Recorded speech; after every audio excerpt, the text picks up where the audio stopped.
Bago tayo magsimula sa ating klase, tayo muna ay mananalangin na pangungunahan ni Desiree. Okay po, tayo po lahat ay pumikit at manalangin.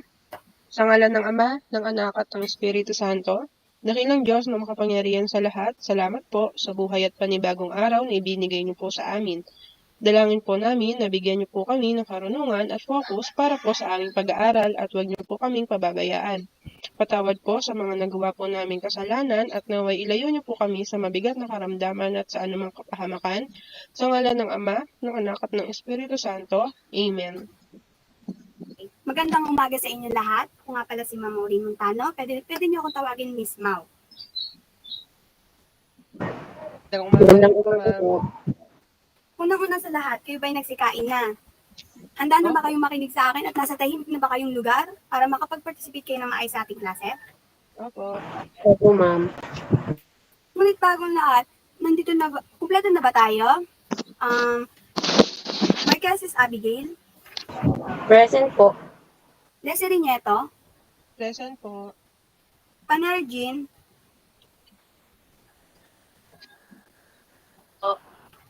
okay. Magaling kung ganon, mahal na tayo magsimula. Pero sino dito yung gusto mo na magbahagi ng kanilang balita tungkol sa ating bansa? Or sa ibang bansa na rin, pwede din.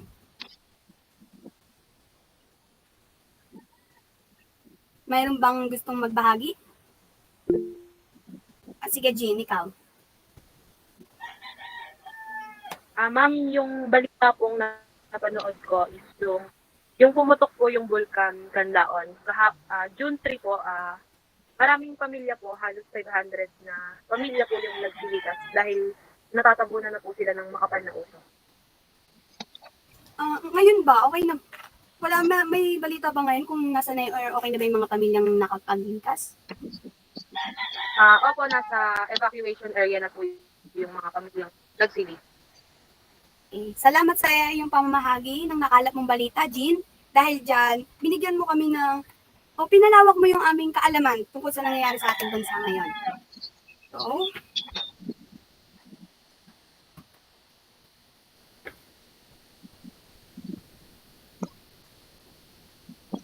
Mga layunin. Matapos ang aralin, ang mga mag-aaral ay inaasahang A. Na ilalahad ang mga mahahalagang pangyayaring naganap sa unang Republika ng Pilipinas at digmaang Pilipino-Amerikano.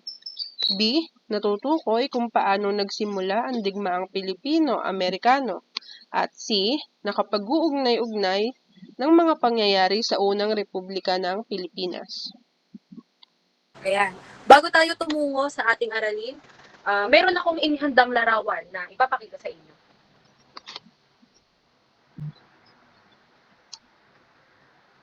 Ngayon, ano ang nakikita nyo sa larawan? Yes, Mau? digmaan po, ma'am. Tama, Mau. Anong unang bagay ang pumapasok sa iyong isip na tuwing maririnig mo ang salitang digmaan?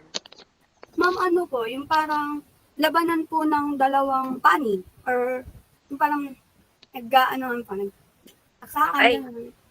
Husay. Pangalawang picture naman, ipapakita pa ako.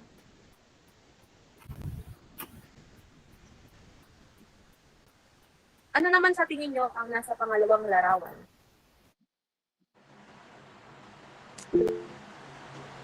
Yes, Desiree?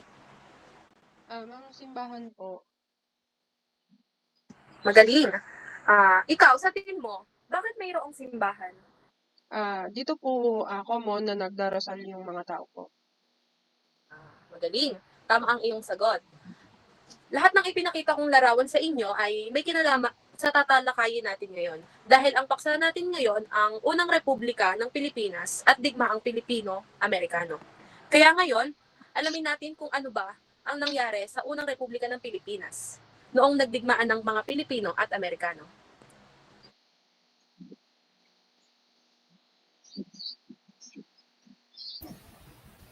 Ang pag-uusapan natin ngayong araw ay pinamagatang ang unang Republika ng Pilipinas at digmaang Pilipino-Amerikano. Magsimula tayo sa unang Republika ng Pilipinas na siyang unang nagsariling unang nagsariling republika ng Asya ng mga Asyano. Isinilang ito para sa kalayaan at nanatili lamang ng 2 taon dahil natalo ang Pilipinas sa digmaan laban sa Estados Unidos. Na ang Estados Unidos ay nang nagnanais na gawing isang kolonya ang ating bansa. Sa kabila ng lahat, nanalo sila sa revolusyon laban sa Espanya, subalit hindi ganito ang nangyari sa kasaysayan. Noong Setyembre 15, 1898, simbahan ng Barasoin, Malolos, Bulacan, may 18 Pilipino ang nagsitipon sa isang kongresong revolusyonaryo. Sila ang pinakamatalinong tao sa kasaysayan. At ang Pangulo ng Kongreso ay si Pangulo ng Padre A. Paterno. Pinagtibay ng Kongreso ng Malolos ang kalayaan ng Pilipino. Ito rin ang nagsimula sa paggawa ng bagong konstitusyon para sa Pilipinas. Ngayon, meron akong katanungan. Kailan nagtipon sa isang kongresong revolusyonaryo ang 8 Pilipino? Okay, Abby? Noong September 15, 1898 po, ma'am. Very good. Ang isang konstitusyon ay ang pangunahing batas ng isang bagong pamalaan. Nais patunayan ng mga Pilipino sa daigdig na maaari silang mamahala sa kanilang sariling pamahalaan. Na hindi kailangan ng tulong ng mga dayuhan. Kaya't simulat sila ng isang bagong konstitusyon at itinatag ang unang republika ng Pilipinas. Ito ang unang demokratikong republika sa Asya na binuo ng mga Asyano. Ang iba pang bansang Asyano noon ay ang kolonyata ng mga puwersang kanluranin o ng mga monarkiya na namamahalan ng mga hari at emperador. Ang konstitusyon ng unang republika ng Pilipinas ay tinawag na Konstitusyon ng Malolos. Dahil dito ay isinulat sa Malolos, Bulacan na ang may akda nito ay si Felipe G. Calderon, isang tanyag na manananggol na Pilipino. Pinagtibay ito ng Kongreso ng Malolos noong Nobyembre 29, 1898 at ipinahayag ni General Aguinaldo noong Enero 21, 1899. Meron akong tanong. Sino nga ulit ang may akda ng Konstitusyon ng Malolos? Okay, Jean. Ma'am, si Felipe G. Calderon po. Tama. Sino naman ang nagpahayag dito noong Enero 21, 1899? Abby. Si General Aguinaldo po. Tama. Okay, thank you. Noong Enero 23, 1899 sa simbahan ng Barasoin, Malolos, Bulacan, ipinasinaya ng unang republika ng Pilipinas ng isang taimtim at masayang pagtitipon. Ang mga Pilipino ay naisipakita na mayroon silang sariling pamahalaan sa wakas at nagsuot sila ng kanilang pinakamagandang kasuotan. Na kung saan ang mga babae ay mayroong nakasuot ng mahahabat magagandang terno at ang mga kalalakihan naman ay nakasombrelo at puting sombrero, may puting guwantes at itim na Amerikana. Wait lang. Emilio Aguinaldo. Siya ang nanumpang pangulo ng unang republika sa altar ng simbahan. Pagkatapos manumpa sa tungkulin, nagsalita si Pangulong Aguinaldo. Dakila ang araw na ito.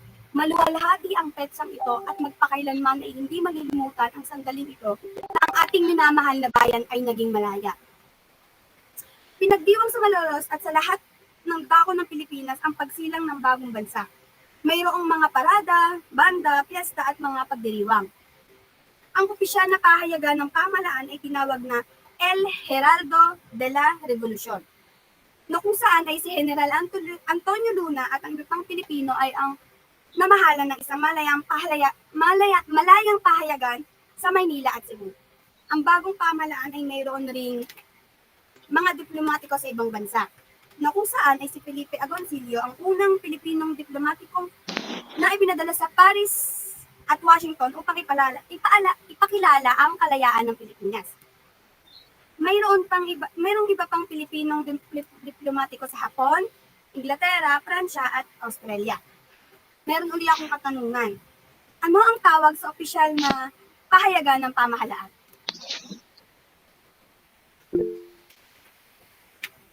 Sinong nais sumagot? Desiree. Ma'am, El Heraldo de la Revolucion po. Tama. pagkukulang ng unang Republika ng Pilipinas. Nanatili lamang sa loob ng 2 taon mula Enero 23, 1899 hanggang Marso 23, 1901 ang unang Republika ng Pilipinas. Naasya ring unang Republika ng Asya ng mga Asyano. Nasisinilang pagkatapos magtagumpay ang mga Pilipino sa revolusyon laban sa Kastila at namatay na matalo ang mga Pilipino sa digmaan laban sa Estados Unidos. Na ipinasinaya ni Pangulong Aguinaldo at nagwakas ng mahuli si Aguinaldo ng mga Amerikano. Ang mga Amerikano ang nagpasimula ng digmaan. Digmaan sa kalayaan ng mga Pilipino laban sa Amerikano na nagnanais na maging isang kolonya ang Pilipinas ng Estados Unidos.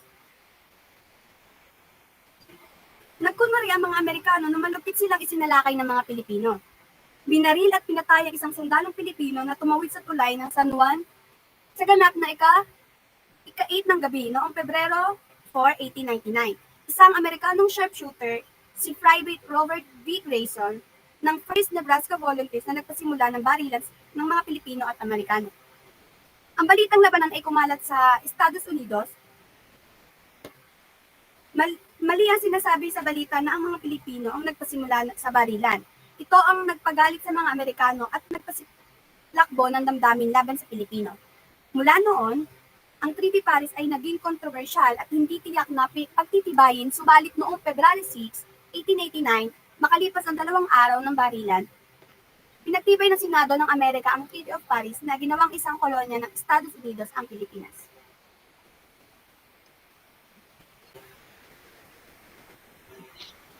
Nakipaglaban muli sa kalayaan ang mga Pilipino laban sa Amerikano.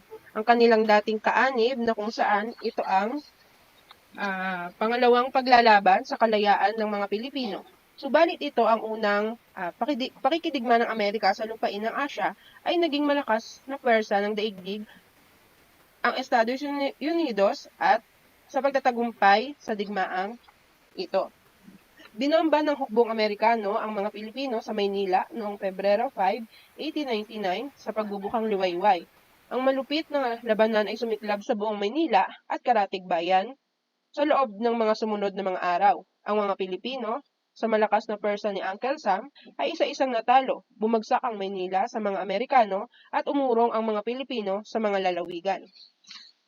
Sinakop ng mga Amerikano ang Malolos na kasalukuyang kabisera ng unang Republika ng Pilipinas noong Marso 31, 1899. Tumakas si Aguinaldo patungong Pampanga, Nueva Ecija, at sa dakong huli sa mga bundok ng Hilagang Luzon. So ngayon, may tanong si teacher, saan nagtungo si Aguinaldo noong tumakas siya sa mga Amerikano? Maaari bang sumagot? Okay, Mau, maaari mo bang sagutin?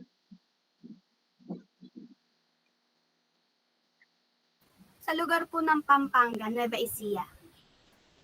Sa dakong huli po ng bundok ng Hilagang Luzon po. Okay, magaling. Sa maraming lugar, ang mga Pilipino ay naging matagumpay.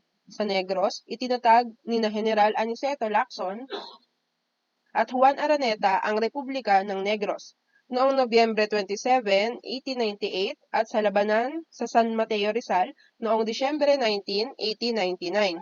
Ang bantog na bayani ng digmaang sibil ng Amerika, si General Henry C. Lawton ay pinatay ng hukbong Pilipino. Hindi nanalo ang mga Pilipino sa tuwirang pakikidigma sapagkat mahina lamang ang kanilang sandata. Nakipaglaban sila sa pamamagitan ng mga lumang rifle at baril, kawayang sibat at mga itak. Ang mga Amerikano naman ay gumamit ng mga kanyon, machine gun, rifleng otomatiko at maraming armas na panustos. Tanong ulit, bakit hindi nanalo ang mga Amerikano sa pakikidigma laban sa mga Amerikano? Okay, Abby? Ma'am, dahil po mahina po yung sandata na ginamit nila. Meron lang po silang ginamit na lumang rible, samantalang yung Amerikano po, ang mga gamit nila is kanyon, machine gun, ribling, otomatiko at iba pa. Tama. Kaya't iniutos ni Aguinaldo sa mga Pilipino na maggerilya. Ang mga hukbong Pilipino ay hinati sa maliit na pangkat na siyang nakipaglaban sa kaaway sa pamamagitan ng di inaasahang pagsasalakay At ito ang kauna-unahang paggegerilya ng mga Asyano noong 1899.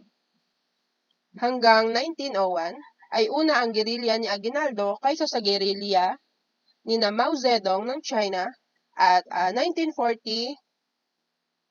1940 at Ho Chi ng Vietnam noong 1970. Jean, maaari mo bang basahin ang mga Pilipinong general ng digmaan?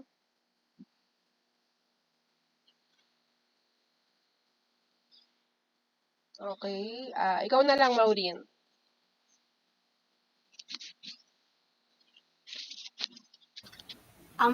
Mga Pilipinong general ng digmaan: Antonio Luna sa Luzon, Tomas Mascardo, Maximo Hizon, at Serviliano Aquino sa Central Luzon, Miguel Malvar sa Batangas, Juan Cailes sa Laguna, Mariano Trias sa Cavite, Pasiano Rizal, Pantaleon Garcia at Artemio Ricarte sa Luzon, Vito Bellarmino at Jose Pava sa Bohol, Martin Delgado, Teresa at magkapatid na Magbanwa, si Pascual at Elias sa Iloilo, Vicente Lucban sa Samar, at si Simeon Ola ay ang huling Pilipinong general na sumuko sa mga Amerikano noong September 25, 1903. Okay, maraming salamat, Maureen. Sunod, hinuli at ipinatapon sa Guam ang mga kilalang pinuno ng pamahalaan ng Pilipinas. Ang isa sa mga ito ay si Apolinario Mabini, punong ministro ni Aguinaldo.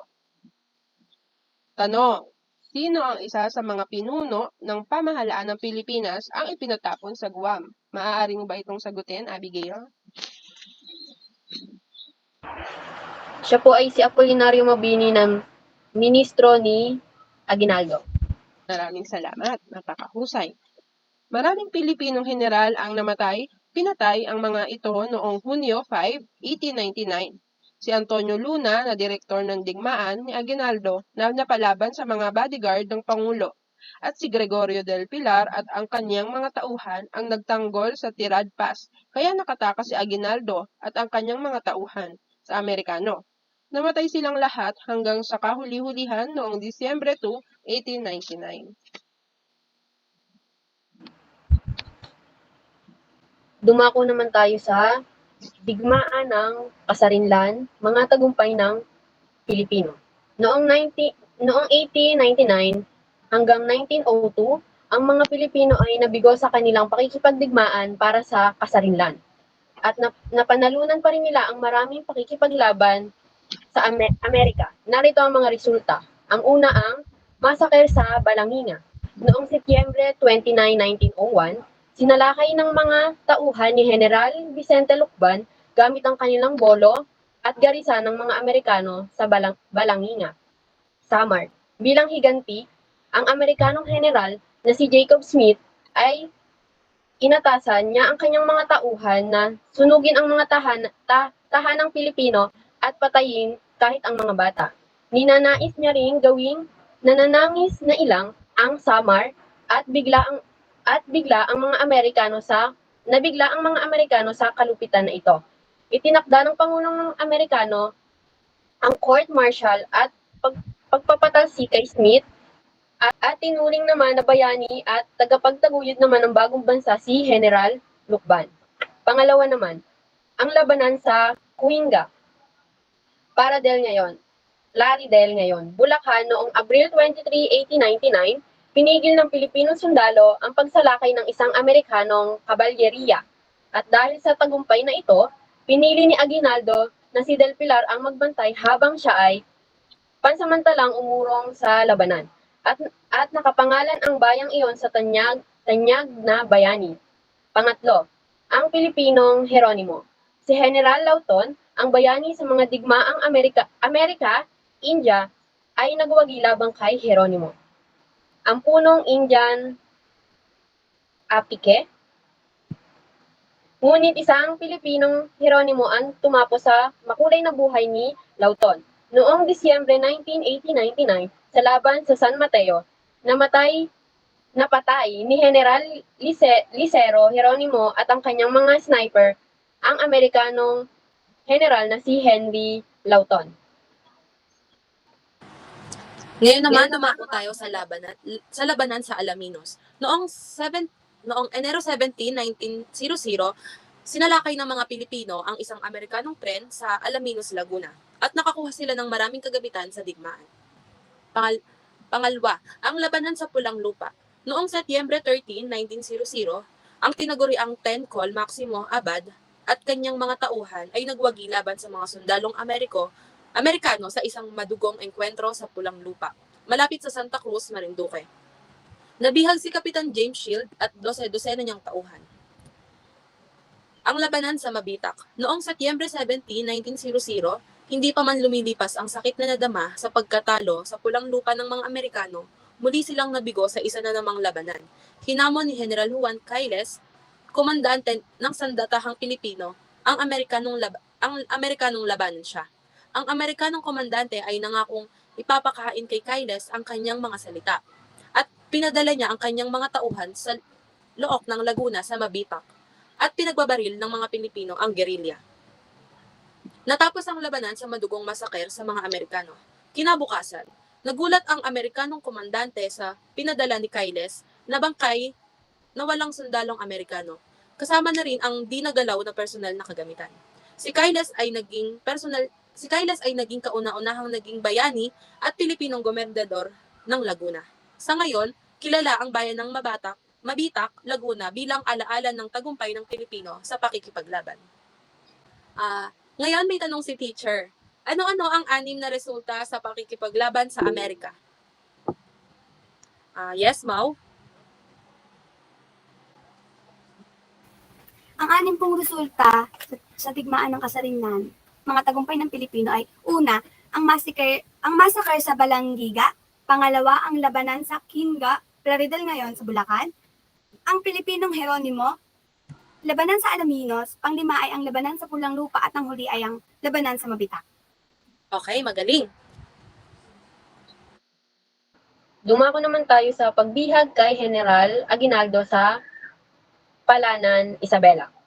Si Aguinaldo at ang kanyang tauhan ay tumakas patungo sa bundok ng Cordillera sa Hilagang Luzon. Sa Palanan, Isabela, siya ay nagtayo ng kanyang punong himpilan na hindi nalalaman ng Amerikano. Subalit natulasan ng mga Amerikano ang kanyang pinagtataguan, dinakip ni General Frederick Funston sa Nueva Ecija ang isa sa mga masahero ni Aguinaldo. Si General Funston ay gumawa ng isang tusong sa pagsang-ayon ng kanyang puno upang bihagin ang pinunong Pilipino. Ang ekspedisyong Amerikano ay binubuo ng limang opisyal, kabilang si Funston at ng 85 na Pilipino. Ang mga Pilipinong ito ay panig ng mga Amerikano. May 5 Amerikanong nagpunwang mga bilanggo ng digmaang Pilipino upang makapasok sa lihim na kampo noong Marso 23, 1901. Tinanggap sila ni Aguinaldo ng walang paghihinala ngunit huli na. Pagkapasok ng kaaway, sinalakay nila ang mga bantay at binihag si Aguinaldo. Dinala siya sa Maynila at sinalubong siya ni General Arthur MacArthur, ang gobernador ng hukbong Amerikano sa Malacanang. Sino ang bumubuo ng ekspedisyong Amerikano? May maaari bang sumagot? Yes, Jean. Ma'am, 5 official po na kabilang si Funston at 85 ba po? Tama. Noong Abril 19, 1901, nanumpa siya ng katapatan sa Estados Unidos, nangangahulugan na sumuko na si Aguinaldo sa mga Amerikano. Wakas ng digmaan. Ang pagbitag kay Aguinaldo ang naging wakas ng unang republika ng Pilipinas at talagang katapusan ng digmaang Pilipino-Amerikano. May nagpatunay na ibang general sa pakikipaglaban ngunit sila ay natalo o sumuko na rin sa Amerikano. Si Miguel Malvar sa Batangas ay nakipaglaban hanggang Abril 16, 1902 at huling Pilipinong general na sumuko sa Amerikano ay si Simeon Ola noong Setyembre 25, 1903 na lalawigan ng Albay. So ngayon, magdako naman tayo sa mga aral mula sa nakaraan. Maaari mo bang basahin ang una, pangalawa at pangatlong pahayag?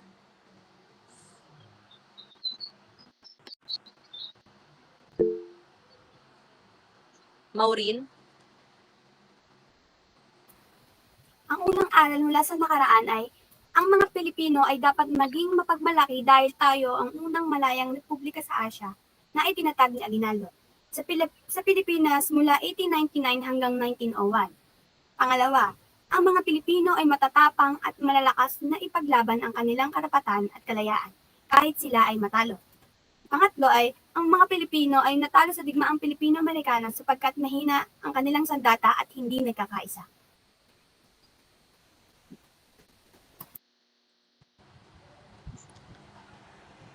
Maaari mo bang ituloy ang naibasa ni Maureen? Desiree? Ikaapat, katulad ng lahat ng digmaan, ang digmaang Pilipino-Amerikano ay madugo at magastos. Ang Amerikano ay may 126,468 hukbo na 4,234 ang namatay. Gumugol sila ng $600 million. Sa Pilipino naman ay 16,000 veterano ang namatay at 200,000 civilian naman ang namatay sa gutom o sakit at bilyong ari-arian ang nasira. Ikalima, si Pangulong Aguinaldo at iba pang bayani ang dapat nating gunitain at parangalan, bagamat natalo man sila, sila naman ay matapang at marangal na nakipaglaban. Ang veteranong ito ay ng revolusyon ang tunay na tagapagtatag ng ating kalayaan. Maraming salamat sa inyo. Magkakaroon tayo ng aktibidad at kinakailangan ko ang inyong partisipasyon. May ilang mga larawan akong ipapakita at gusto kong alamin nyo kung sino ang mga ito. Simple lamang ang aktibidad na ito. Kinakailangan ko ang inyong partisipasyon. Pindutin lamang ang raise hands dito sa ating meet kung alam nyo ang nasa larawan at kung sino ang mauuna kong makitang makapindot ng raise hand ay siya ang aking tatawagin. Maliwanag ba? Magsimula na tayo. First picture. Unang larawan. May nakakaalam po ba kung ano po ang nasa larawan? Yes, Maureen? Ma'am, Treaty of Paris po ba? Treaty of Paris. Tignan natin kung tama ang Treaty of Paris ni Miss Maureen. Tama. Dumako naman tayo sa pangalawang larawan. Sino po ang maaring magsagot nito? Yes, Jean. Ma'am, ano po? MacArthur? MacArthur. Tignan natin kung tama.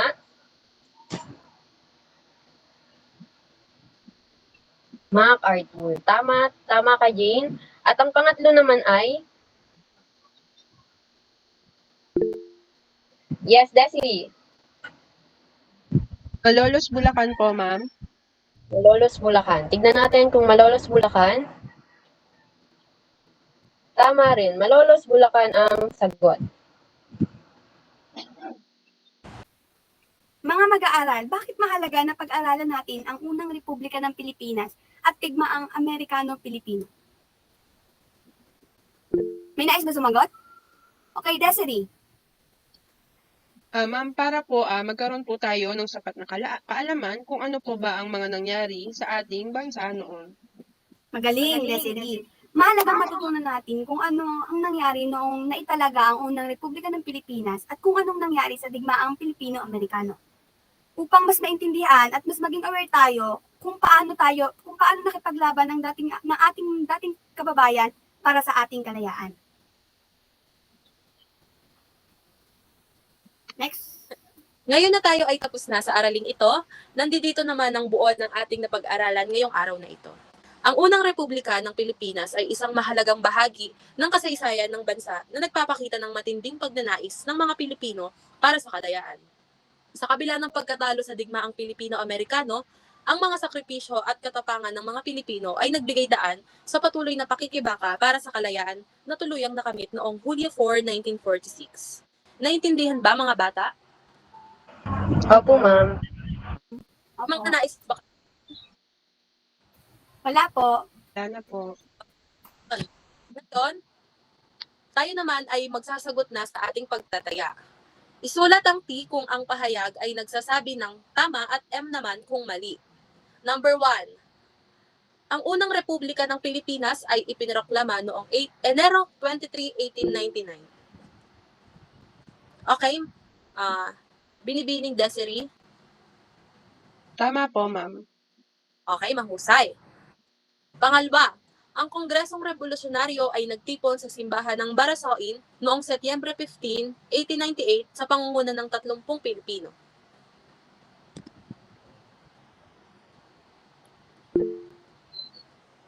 Yes, Mau?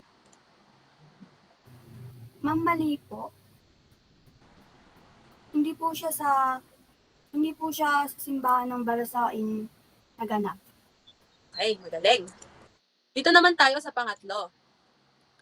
Si General Vicente Lucban daw ay may kinalaman sa massacre sa Balanggigan noong Setyembre 29, 1901. Abi? Tama po. Ay, mahusay. Pang-apat, noong Abril 23, 1899 sa labanan sa Cuenca, natalo ng mga Pilipinong sundalo ang mga Amerikano. May nais bang sumagot? Desiree. Tama po, ma'am. Okay, magaling. At panghuling katanungan, si General Jacob Smith ay pinarangalan ng Pangulo ng Amerikano matapos ang kanyang utos na sunugin ng mga tahanan at patayin ang mga bata sa Samar.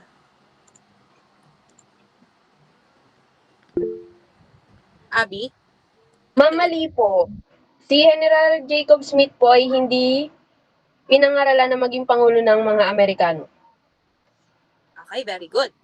Ngayon, magtungo naman tayo sa pangalawang pagtataya. Piliin lamang ang titik ng tamang sagot. Una, kailan ipinroklama ang unang Republika ng Pilipinas? A. Hunyo 12, 1898. B. Enero 23, 1899. C. Disyembre 10, 1898. At D. Abril 23, 1899. Mau?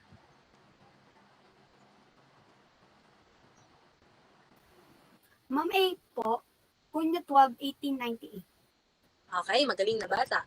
Pangalawa, saan naganap ang Kongresong Revolusyonaryo noong Setyembre 15, 1898? A. Kawit Cavite. B. Balanggigan Samar.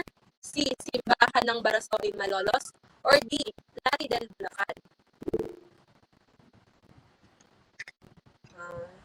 Desiree? Ma'am, si po sa Balanginga, Cavite. Okay, very good. Number 3, sino ang Pilipinong general na namuno sa massacre sa Balanggiga? A. Emilio Aguinaldo. B. Vicente Lucban. C. Apolinario Mabini. Or C. D. Jacob Smith. Yes, Abigail? Ma'am, si Vicente Lucban po, letter B. Okay, Abigail, tama ka. Number 4, noong laban sa Cuenca, anong petsa natalo ng mga Pilipinong sundalo ang mga Amerikano? A. Abril 23, 1899. B. Hunyo 12, 1898. C. Disyembre 10, 1898. At D. Setyembre 29, 1901. Yes, Desiree? Ma'am A po, Abril 23, 1899. Okay, magaling. Okay, magtungo na tayo sa panglimang katanungan. Ano ang dahilan kung bakit tinanggal si General Jacob Smith sa kanyang posisyon? A. Dahil natalo siya sa digmaan. B. Dahil kinasuhan siya. C. Dahil hindi siya nakinig sa utos ng pamahalaan. Or letter D. Dahil sumuko siya sa mga Pilipino. Yes, Maureen? Ma'am, dahil po kinasuhan siya, letter B po. Okay, magaling. Ngayon, salamat sa inyong partisipasyon at pagsagot sa aking mga katanungan. Dumako naman tayo sa kasunduan. Gumuhit ng pangyayari noong sakupin tayo ng mga Amerikano at ipaliwanag ito.